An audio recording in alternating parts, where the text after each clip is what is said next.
I'm going to start this video with something honest. Most men don't fear intimacy. They fear rejection. They fear that moment when they make a move and the woman pulls back, turns cold, or says something that instantly kills the vibe. But what if I told you something? There's a way to ask a woman for intimacy without sounding desperate, without pressure, and without facing rejection. A way that uses psychology, not manipulation, not force, but the understanding of how women emotionally decide when they're ready and who they want to be ready with. And that's exactly what you're about to learn. Now, before we get deep into this, let me hook you in with something almost no one knows. Women don't reject intimacy. Women reject the feeling attached to it. If the emotional experience feels wrong, the answer is no. If it feels right, the answer comes naturally. And the trick you're about to learn makes it feel right. Now, let's go deeper. The foundation, understanding female decision. Every man who gets rejected for intimacy usually makes one of these mistakes. He asks too directly. He asks too soon. He asks with nervous energy. Or he asks without building emotional tension first. And here's the secret. Women don't decide intimacy logically. They decide emotionally. The moment she feels safe, understood, desired but not pressured, emotionally aligned, the door opens. So today, I'm going to give you the dark psychology way to ask for intimacy without ever sounding needy, without making her uncomfortable, and without risking that cold rejection. But before we get into the techniques, let me explain something critical about female psychology that most men completely miss. Women experience desire differently than men. For most men, attraction is visual and immediate. You see someone attractive and your body responds instantly. But for women, attraction is layered, it builds, it accumulates through context, emotion, safety, and anticipation. This is why a woman can meet a man, feel nothing, and then 3 weeks later find herself completely drawn to him. It's not that she was playing games. It's that her attraction needed time to develop through emotional experiences. Understanding this changes everything about how you approach intimacy. Because if you know that her desire builds through emotional layering, then you stop rushing, you stop pushing, you start creating the conditions where her desire naturally escalates. Let's start with the most powerful principle. The first trick, you never ask directly. Let me repeat this because this alone can change everything for you. You never ask a woman for intimacy directly. Women don't respond to direct proposals, they respond to emotional invitation. And there's a massive difference. Asking directly creates pressure. Pressure creates resistance. Resistance turns into rejection. But when you invite, emotionally subtly, you shift the entire dynamic. She doesn't feel like you're forcing anything. It feels natural. She feels like she is making the decision. And when a woman feels like the decision is hers, she rarely rejects it. Now let me show you how you actually do this. Think about the last time someone tried to sell you something aggressively. The moment you felt pressured, what happened? You pulled back, right? Even if you were interested before, the pressure killed it. The same principle applies to intimacy. When a man asks directly, "Do you want to come back to my place or should we take this further?" He's creating a transaction. He's making her weigh the decision consciously. And the conscious mind is where doubt lives. But when you create an emotional invitation, you're speaking to her subconscious. You're creating a feeling, not a question. And feelings don't get rejected the same way questions do. The psychology of emotional invitation. Here's the psychology behind the first technique. Give her space to walk into intimacy emotionally. How do you do that? Simple. You create an environment where she feels safe with you, connected to you, and curious about you. Women say yes to intimacy when 3 emotional switches turn on. 1, safety. 2, trust. 3, anticipation. If even one of these isn't active, she holds back. But here's the good part. You don't need to beg for these. You create them. And the next thing I'm about to tell you activates all 3. Listen closely. Let me break down each of these switches because understanding them will change how you move through every interaction. Safety doesn't mean she needs to know you for years. Safety means she feels like you're not going to judge her, pressure her, or make her feel like she made a mistake. Safety is created through your emotional stability. When you're calm, grounded, and not reactive, she feels safe. Trust builds when your words match your actions. When you say you're not trying to rush anything, and then you actually don't rush anything. When you respect her boundaries without making her feel bad for having them. Trust is the foundation that allows vulnerability. Anticipation is the chemical magic. It's the buildup of tension that makes intimacy feel electric instead of mechanical. Anticipation is created through restraint, through suggestion, through the space between what is and what could be. Now, here's where it gets interesting. Most men focus entirely on creating attraction and completely ignore these three switches. They try to be impressive, funny, confident, all good things. But they forget that a woman needs to feel safe, trusting, and anticipating before any of that attraction converts into intimacy. The second trick, the soft withdrawal effect. This is one of the smoothest dark psychology methods ever.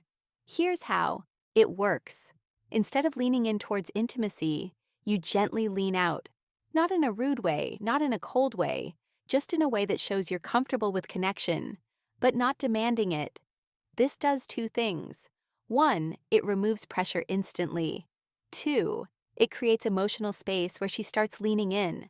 Women feel safe with the man who doesn't rush intimacy, not because he doesn't want it, but because he respects energy. When she feels you're not trying to get something, she starts moving toward you on her own.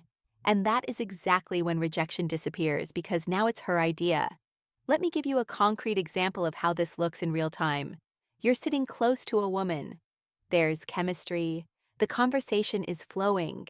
Most men at this point would escalate physically, move closer, touch more, try to kiss her. But what happens? She often pulls back slightly, not because she's not interested, but because the escalation felt like pressure. Now imagine this instead. You're in that same moment, and instead of leaning in, you lean back slightly. You pause. You look away for a moment. You create just a tiny bit of space. What happens in her mind? Suddenly, the pressure is gone. And in that absence of pressure, she becomes aware of her own desire. She thinks, wait, why did he pull back? Does he not want this? And without even realizing it, she starts leaning in. She initiates the touch. She closes the distance. This is the soft withdrawal effect in action. You're not rejecting her. You're not playing games. You're simply demonstrating that you're comfortable with the natural flow of energy, and that comfort makes her feel safe enough to pursue. But the next trick, this one builds anticipation, the strongest desire trigger in female psychology. The third trick, the implanted thought shift. This is subtle, psychological, and extremely effective. You don't ask for intimacy. You simply give her a thought that naturally leads her toward the idea. How? You use soft, emotionally suggestive statements like, I really like the way our energy feels together. You're surprisingly easy to be close to. You have this calmness that makes everything feel natural. None of these ask for anything. None of these push, but all of these plant a seed. Women respond to feelings, not instructions. When she feels something around you, intimacy becomes her curiosity, not your request. And that difference, it's everything. Here's what's happening psychologically when you use these statements. You're helping her become conscious of feelings she's already experiencing, but hasn't put into words yet. When you say, I really like the way our energy feels together, you're not introducing a new idea. You're articulating something she's been sensing. And when you articulate her own feelings back to her, she thinks, yes, exactly. That's what I'm feeling too. This creates alignment, and alignment is magnetic. There's also a principle in psychology called priming. When you introduce certain words or concepts into a conversation, they become more accessible in the other person's mind. So when you casually mention energy, closeness, connection, natural, these words start coloring how she interprets the moment. She's not being manipulated. She's being guided toward awareness of what's already present between you. And that awareness is what transforms a nice conversation into an intimate connection. Now, the next part is important. Maybe the most important in this entire video, because men mess this up constantly. The fourth trick, you must let her feel safe in her feminine energy. Intimacy for women is tied to emotions, but specifically to feminine emotions: softness, trust, warmth, vulnerability, openness. A woman cannot enter feminine energy if a man stays nervous, tense, overly sexual, or overly aggressive. Your job is simple. You hold masculine calm, not forceful, not sexual, not needy calm. When a woman feels this calmness in a man, something magical happens. Her guard drops. And when her guard drops, saying yes becomes natural. Not pressured, not forced, just natural. Let me explain what masculine calm actually looks like, because this concept is misunderstood by most men. Masculine calm isn't stoic silence. It's not being emotionless or detached. Masculine calm is the energy of a man who is present, comfortable in his body, and not anxious about outcomes. It's the difference between a man who's constantly checking for approval. Is this okay? Do you like this? Should I do more? And a man who's simply being allowing the moment to unfold naturally. Women are incredibly sensitive to energy. They can feel when a man is nervous, when he's trying too hard, when he's desperate for validation, and all of those energies push her into her masculine, into her thinking, analyzing, protecting mode. But when you maintain calm, when you're grounded and unhurried, she softens, she relaxes, she enters her feminine, which is where desire lives. This is also why women are attracted to men who seem experienced, not because experience itself is sexy, but because experienced men tend to be calm. They're not frantically trying to figure out what to do next. They're just flowing. But now, let's talk about the moment most men screw up, when they're about to ask. Here's the psychology that saves you from rejection. The fifth trick: never ask for a yes. Ask for a feeling. If you ask for a yes, you risk a no. When you ask for a feeling, you invite vulnerability. Instead of saying, "Do you want to?" you say something like, "Does this feel too fast for you?" Or, "Do you feel comfortable here with me?" See the difference? Instead of pressuring her, you're giving her emotional control. And when you offer control, she feels safer. And when she feels safer, she chooses intimacy herself. This is the difference between rejection and connection. This technique works because it completely reframes the dynamic. You're not asking her to accept or reject you. You're asking her to check in with her own feelings. And that's a much easier question to answer honestly. When you ask, "Do you want to come back to my place?" she has to consider, what will he think if I say yes? What will he think if I say no? What does this mean? Am I ready? Is this too fast? But when you ask, "Does this feel too fast for you?" she only has to consider one thing: how do I actually feel right now? And here's the beautiful part. If she says a little bit, "Yeah, you haven't been rejected. You've been given information," you can respond with, "That's totally fine. I'm not trying to rush anything. I'm really enjoying just being here with you." Now she feels heard, respected, and safe. And often within minutes, she'll be the one escalating because you've removed all pressure. But we're not done. The next trick is where the real dark psychology kicks in. The sixth trick: mirror her desire back to her. Here's what almost no man understands. A woman doesn't decide intimacy based on how much you want her. She decides intimacy based on how much she feels you want her. But without losing your composure, meaning too much desire equals pressure, too little desire equals disinterest, balanced desire equals attraction. So when she leans closer, touches you, laughs more, looks in your eyes, or gets softer around you, you simply mirror the energy. Not more, not less. This sends one subconscious message: we're on the same wavelength.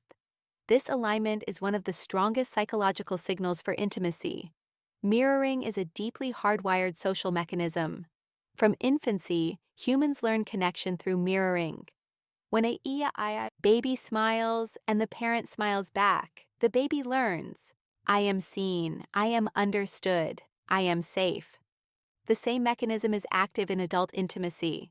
When a woman shows you vulnerability or desire, and you mirror it back, not overwhelm it, not ignore it, but match it, she feels understood at a primal level. This is also where most men fail. They either underrespond, making the woman feel foolish for showing interest, or they over-respond, making her feel like she opened a floodgate she can't control. The key is calibration. If she touches your arm, you touch hers. If she holds eye contact for 3 seconds, you hold it for 3 seconds. If she laughs and leans in, you laugh and lean in. This creates a dance. And in that dance, intimacy escalates naturally without anyone having to ask for it. Now, let's talk about the final step. The moment that closes the deal without ever sounding desperate. The final trick: make it the moment's idea, not your idea. Women love moments. Moments are emotional. Moments feel real. Moments feel natural, not forced. So instead of asking for intimacy, you simply acknowledge the moment. This feels really nice. It's crazy how comfortable this feels. You have a really gentle energy right now. When you highlight the moment, you're not asking for intimacy. You're letting the moment invite it. Women follow emotion, and emotion lives in the moment. This removes pressure, removes awkwardness, and removes rejection entirely. And that's how you do it. Here's why this final technique is so powerful. You're removing yourself as the agent. You're not the one wanting something. The moment itself is creating the desire. This is a subtle but crucial psychological shift. When you say, "Do you want to?" you're the one wanting. When you say, "This feels really nice," the feeling itself becomes the focal point. And women are much more comfortable following feelings than following requests. Feelings feel authentic. Requests feel transactional. By naming the moment, you're also creating a shared experience. It's not you wanting her. It's both of you experiencing something together. And that shared experience is the foundation of genuine intimacy. If you learned something new today, if this opened your eyes a little, if it made you look at women differently, then don't just leave. Hit that like button and subscribe to the channel for more dark psychology and real-world wisdom. And after you finish this video, don't forget to check out the other videos on this channel. There's a whole world of hidden psychology waiting for you. And trust me, it'll change the way you handle women forever. Thank you for watching. Stay sharp, stay aware, and I'll see you in the